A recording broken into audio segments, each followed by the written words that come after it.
Sugar and tea, I don't know if you knew I was being serious, but I am. I'm being very serious. The Coke, the ramen, microwave to boil it because I wanted to do it quick, all poured into one container, and it's ready to rumble. I don't know if you're ready to see this. I don't know if you're ready to experience this, but it is being done, and it has been done.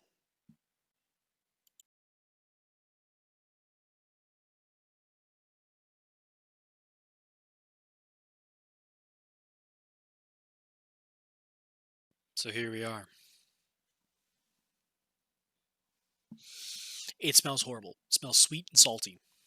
Um, it looks kind of regular. I do know this, and I hope no one thinks I'm cheating. But it just tastes like Coke. Well, it's actually Dr Pepper. I know I messed that up in the first part, but I didn't feel like fixing it.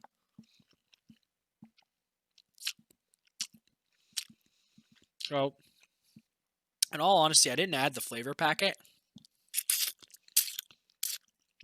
Oh, my glass is getting foggy. It kind of just tastes like sweet noodles. Um, they're starting to get really chewy, and they're tasting sweet. They're absorbing the sugar like crazy. It doesn't taste good, but it doesn't taste bad. Honestly, it's pretty bland, and I guess let's get some juice. That's horrible. The juice is horrible. Oh god, that doesn't taste like Coke anymore.